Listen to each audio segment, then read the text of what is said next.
Greetings, Judah. DFG here, Gideon's Flight. Hey guys, I just want to talk a moment with you about three particular things: food shortages, population control, and weapons. And I think it's important that we review this again. I know we talked about it at other times, but unfortunately, Judah is always the last to know. How do you say, last hired, first fired? And I know that's kind of a business analogy, but it always has its way of resonating and has a clear application to our people. But it really is an indication that we are not focused on the things that we should be focusing on as it relates to what's going on with the world economy, the world issues, concerns that are happening right in front of our faces. We spend too much time aloof, focused on things that do not matter. The average, Judite man, so-called black man, can tell you who won the game with the March Madness Elite Eight, but they couldn't tell you that there was a oil ship blocking the Suez Canal that was creating inflated prices for gasoline not only 5 or 6 days ago. They have no clue, yet they're at the gas pumps wondering why the prices of gasoline is rising.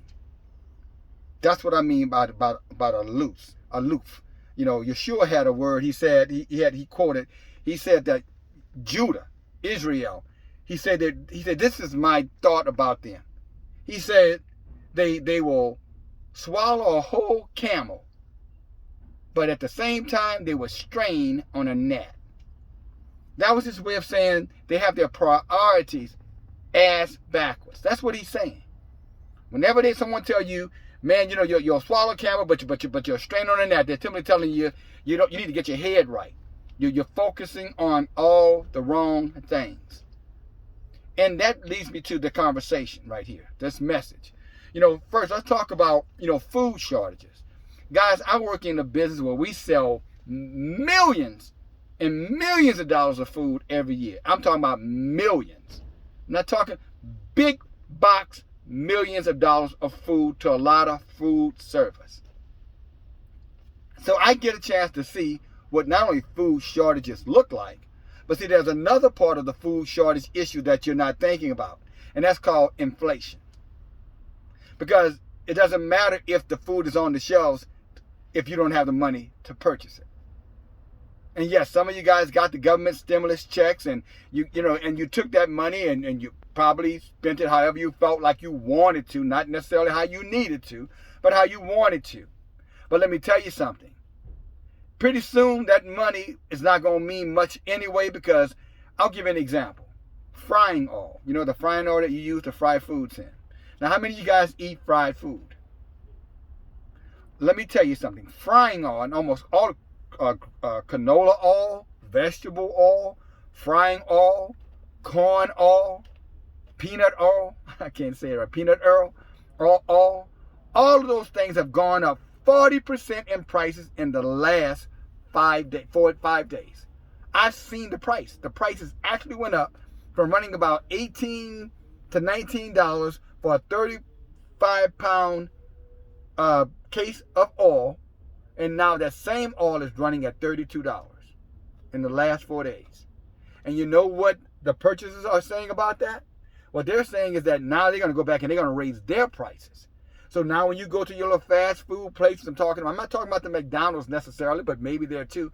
But when you go to the local sandwich shops, the local restaurants, those people who service pretty much all of the middle and small businesses who are not a part of chain restaurants, you're going to find out that their menus are going up, because they're going to pass that price increase right on to you. And again, if you have not prepared yourself, stored up food, made your mind up that you're going to start, eating things that you have prepared, things that you have already purchased in bulk and put them on the side, then you're going to be putting, as I was saying, you're going to be putting good money on bad money. Yeshua had a better way of saying, you're going to be putting, you're going to be putting good wine into old wineskins. And again, this is all because, again, lack of preparation, lack of understanding what's going on with the national and international economy, especially as it relates to commodities. oil, meat, rice, wheat, pasta, things of that nature. And you should know something about that. You don't have to be an economist to know this, Judah. This is just common sense and paying attention to what's happening with the economics in your country, in your state, in your city, in your communities. And being prepared to adapt and not to be taken advantage of and not to be placed in a situation where someone's going to have to come to your rescue just to make sure you have something to eat at the end of the day, or your children. That is your responsibility to provide for yourself. It's called self-preservation. But how can you have self-preservation when your head is in the clouds, aloof, and you're not focused on the things that you should be focused upon to make sure you stay in a position of advantageousness? Okay? That is your job, Judah.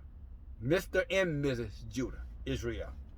But let me go to the second subject I want to bring up. And this is population control. Many of you guys, right? See, I would make the assumption, and I know about making assumptions, make an ass out of you and me. I know about assuming things. But I would have to believe, without making the assumption that most of you are no longer, or are not even paying attention, that there's a government directive out there. This is at the highest levels talking about population control. And not only population control, but by the year 2025, that's in 4 years, that the population needs to be reduced by 1/3. Now, what is 1/3 of almost 8 billion people? Do the math. You're probably talking about eliminating somewhere about 2.5 billion people, give or take. 2.5 billion. How is that going to happen? In 4 years, how is population going to drop by 1/3? Have you asked yourself that question? And what does that mean to you and your people, your kind? And this is not just here domestically, but this is internationally. That includes Africa. It be quite frankly, anywhere where there's so-called poor people, so-called colored people, in particular, black people, and obviously Judah, Israel. And again, many of you guys are not even thinking about that. You're going out there, you're allowing this government to persuade you that somehow or another you're sicker than you are. You have this government now using the CDC now to come and tell you to go back and to do things because I guess enough of you not dying, enough of you not getting sick enough. It's only 2% that's being diagnosed now, and they need that number to be at 15, 20%. So therefore, what we're going to tell you to do, we need you to mask up. We need you to cover up your nose. We need to cover up your mouth. We need you to, when you go outside, we don't need you breathing fresh air. We need you to be covered up.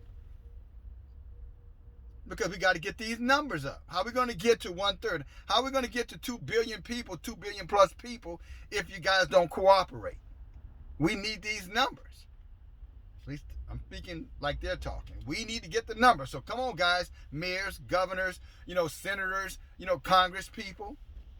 Right? Come on, we need you guys. We need your help. Y'all got to get back focused. Y'all lost your focus. The numbers are not where we thought the numbers would be this spring. So we need to get these numbers there by summer.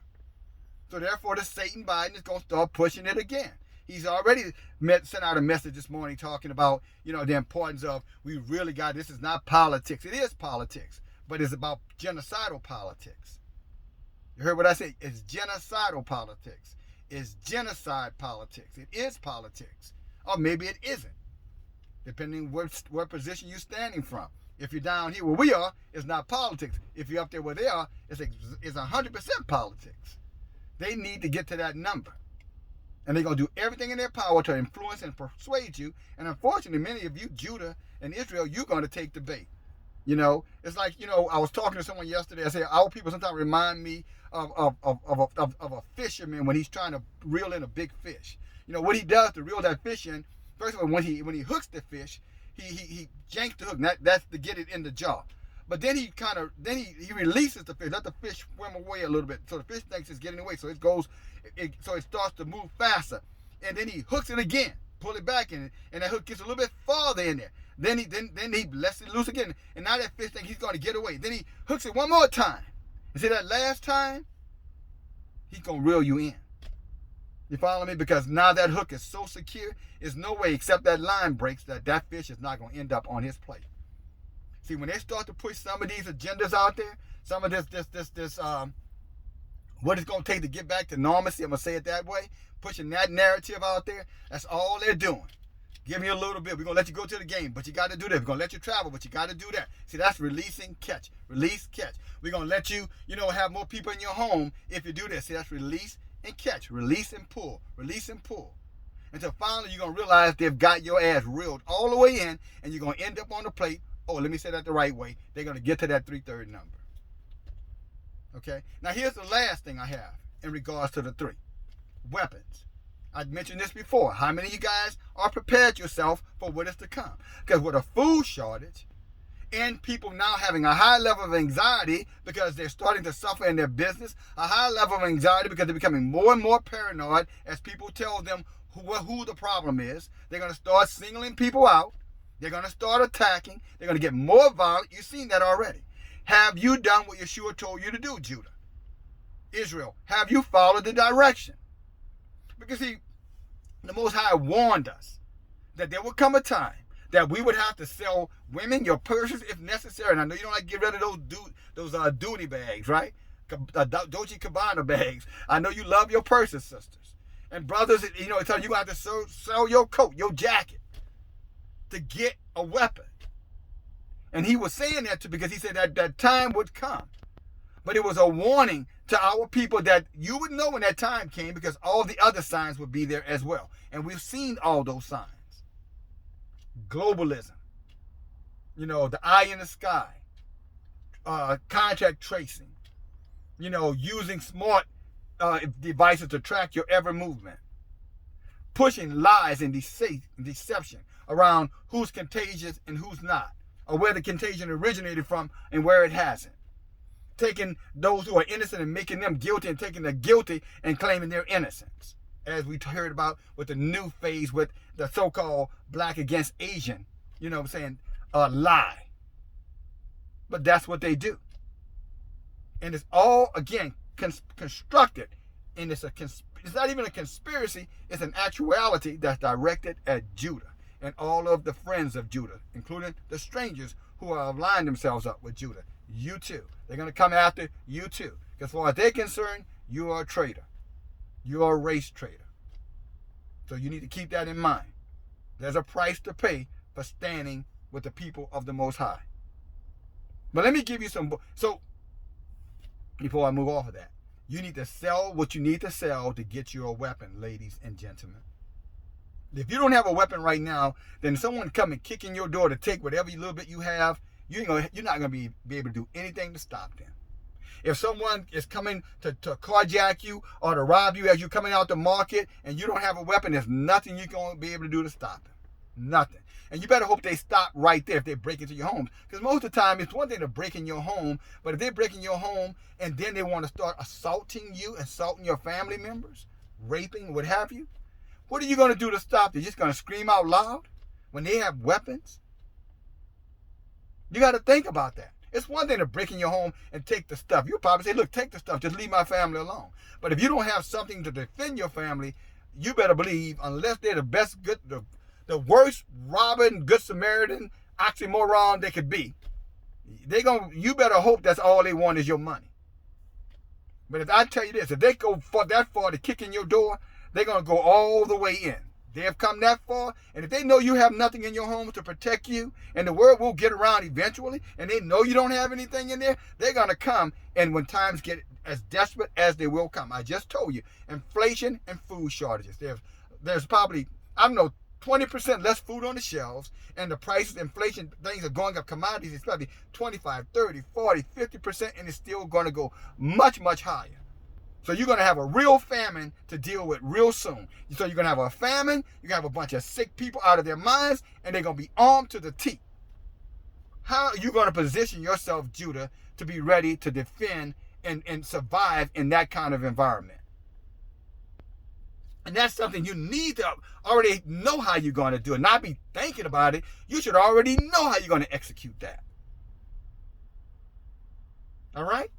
Now let me tell you what the book says, because I don't care about it. If it ain't lined up in a book, then I would tell you, don't take you should never take any man for. Let the word be established. I'm gonna take you to Luke in our book, just so you know. Can you see that? Okay. Luke chapter 22, verse 36, and I read. Then he said unto them, But now, I'm sorry, let me go up one more. Yeshua, verse 34. Luke 22:34. Let's go 33. Praise Yah. But he replied, this is Peter in a conversation with Yeshua. He said, but he replied, Lord, I am ready to go with you to prison and to death. See, many people are saying that right now. Before I let anybody put anything in my arm, I'll die. Well, we'll find out. Because many of you are talking loud, but you ain't saying nothing. You're going to resist, you're going to resist, and you're going to resist until they tell you can't go where you want to go, or you can't have access to food or what have you. And I guarantee you, many of you guys are going to cower down. You're going to cower down. And once that happens, you'll be a part of the 1/3.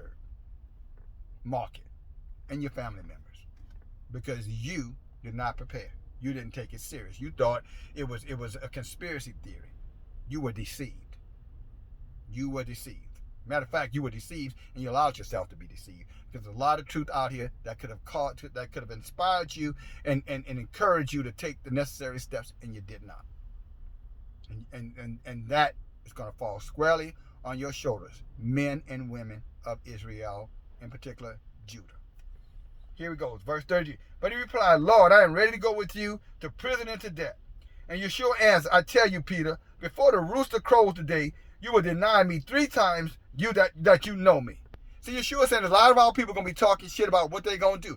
But see, if you haven't done anything by now, you're probably not going to do any damn thing. You're just talking shit. Because that's what Yeshua was telling Peter, you're talking shit.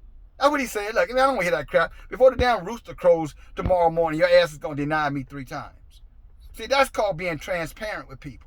And see, men like myself who are transparent with many of you, and you get in your feelings and you get in your emotions, and you want to start calling me all kind of names, and you should go back and look at that AWA video I did a while back. You should see how many times I'm getting called nigger by these Asians and all these so-called friends of the Asians. So they're so innocent, but now I'm nigger this, nigger that, and I'm going to kill you, nigger. You better watch your back. I'm telling you, go look in the comments. You'll see it. But like I said, if they want me bad enough, I'm sure you can find me. But you better come, because I'm not that nigga that you might think I am. Because these things I'm talking about, I have done. Including armed. Just so you know. All right? And I'm just simply saying, if you come, you better be ready. Don't come empty-handed. That's what I would advise those fools, you fools, if you still listening. I'm just saying to you, I love you. I love you with all my heart. So please bring your chicken ass and bring it on. Bring it. Let's see what's going to happen. Let's see if you're willing to die for your conviction, because I'm willing to die for mine. But we shall see. But anyway, he goes on and said, Yeshua said, I tell you, Peter, before the rooster crows today, you will deny me 3 times. You will deny 3 times that you know me. Then Yeshua asked them, he said, when I sent you without a purse or sandals, did you lack anything? And they said, no, we didn't lack anything when you sent us out like that. He said, then he said unto them, but now if you have a purse, take it, and also a bag. And if you don't have a sword, sell your cloak and buy a sword. In other words, sell what you need to sell and get a gun, get a weapon. This is what he's telling them. It is written, as he was numbered with the transgressors, and I tell you that this must be fulfilled in me. Yes, what is written about me is reaching its fulfillment. And then the disciples said, see, Lord, we have 2 swords. And then he said, you got enough. They said, that's enough. So if you got you a couple of guns, y'all said, that's enough. See, so anybody wants to say he was talking about the Bible, he was talking about the Spirit, you a damn lie. That's unnatural. They said, look, we got 2 swords. They said, okay, you good. So it's not figuratively speaking. Your enemy is not just spirit, Jew. Your enemy is flesh too. And many of you guys think that, it's a spiritual battle. Yeah, it is a spiritual battle, but you need to understand, those spirits take upon human bodies. And that's what they're going to use to attack you. Is going to be a spirit in a human body. You're not going to be fighting some invisible force in a natural event. Yeah, there are spiritual forces, and we have the power within us to rebuke and fight them spiritually if we're right in the word and we are full with the Ruach. But even then, there's a time that you're going to have to get physical. And if you're not ready to get physical, you're going to get your ass taken out. You're going to be murdered. I'm just telling you. That is the plan. The Agenda 2025. That is the plan. 1/3 decrease in the population. Food shortages, famine, inflation. Revelation talks about inflation, a loaf of bread costing a whole day's pay. Oil in Revelation talking about it's going to cost you a week's pay. And look at what's happening. But many of you, I don't believe in the Bible. I think it's hearsay. I think it's just a bunch of silly foolishness. Okay, we shall see. You sound like Peter now. Oh yeah, I'm going to do this and I'm going to do that and I got this covered. And you should have said, shut up, you stupid fool. Before the damn morning arises, your ass going to eat every word you just said. That's the same thing to you naysayers out there. Talking all your bad ass talk. We'll see what happens when shit hits the fan. Then we're going to see what you're going to do. But the wise, and this message is to the wise amongst you. I'm talking to you right now. The wise men and the wise sisters. Take heed. Be prepared. Girt yourself up. Watch your family. Don't let them go anywhere where they're not safe and protected. And don't you go anywhere where you can't feel safe and protected. Restore up your food. Store up your resources. All right? Stay away from these government agendas that are put in place to make you feel safe. It's a lie. It's deception. All right? They are thinking genocide, and you're thinking, going back to some sense of normalcy so you can have fun. All right? It's time to get serious, my brothers and sisters. DFG. Talk to you later. Bye now.